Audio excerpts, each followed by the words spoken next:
of action and reaction. I could do the same idea with this chair. I could stand on this chair, and I could push off. As I do that, the chair goes one way, and I recoil off in the other direction. So that's another example of action and reaction. And so in a lot of these problems, we'll need to identify the action and reaction forces in order to get a fully functional problem in which we have a what's called a complete free body force diagram. Okay, so in the next example, what I'd like to do is to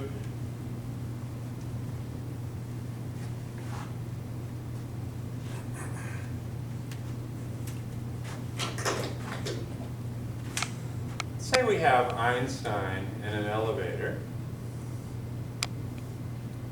and he's moving upward, and he's standing on a scale. And so let's say that the acceleration of the elevator is 4 meters per second squared. And let's say that Einstein's mass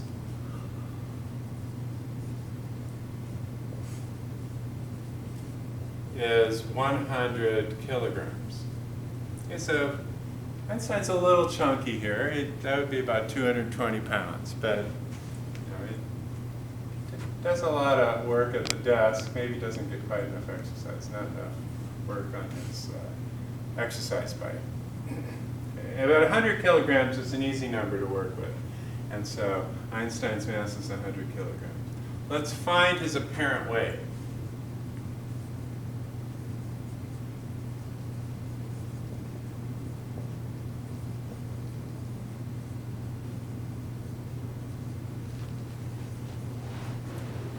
So first of all, what we want to do when we're constructing one of these complete, what we call free body vector diagrams, is to just look at the forces that are acting on the object under consideration. So in this case, we just want to look at the forces that are acting on Einstein.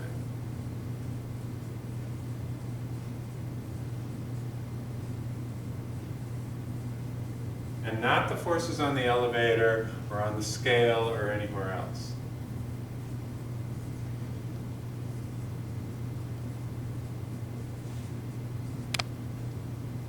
And so here then, we have the force of gravity, mg, acting down from Einstein onto the scale, and then we have the normal force acting up. But we know that the normal force has to be bigger than the weight force because Einstein is accelerating at 4 meters per second squared.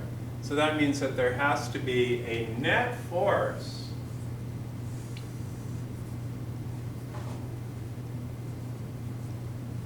to propel Einstein up. So this is the sum of the forces.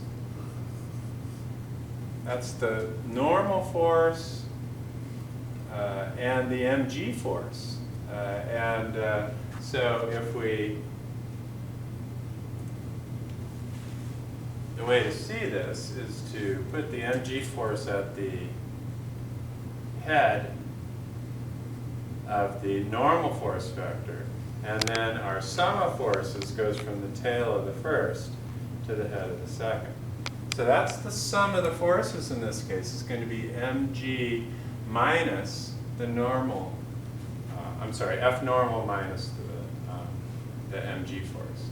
And so the sum of those forces, F normal minus mg, is going to have to equal ma.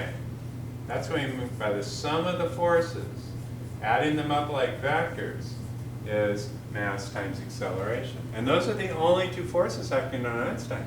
The cord here is acting on the elevator. And the scale is touching the elevator down here. So it's not the elevator that's pushing up on Einstein, it's the scale, the normal force from the scale that's pushing up on Einstein. Now Einstein's apparent weight is the same thing as this normal force because of Newton's third law. The normal force is the force of the scale pushing up on Einstein. But Einstein must in fact be pushing back down on the scale with an equal and opposite reaction force. That's Newton's third law.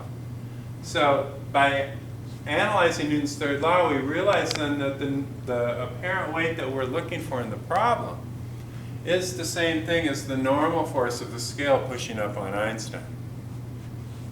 And so we're really just using the third law then to clarify what it is that we're looking for from Newton's second law.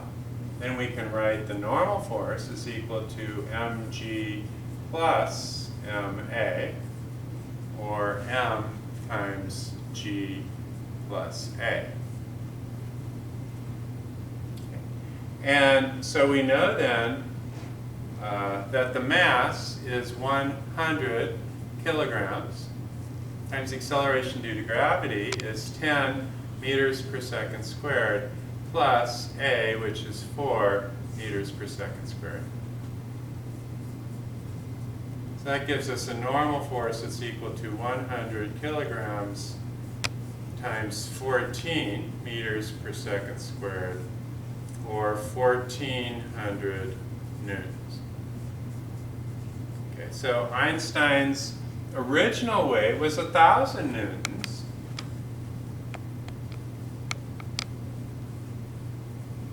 And so that means that his weight has gone up by something like 40%. That's his apparent weight.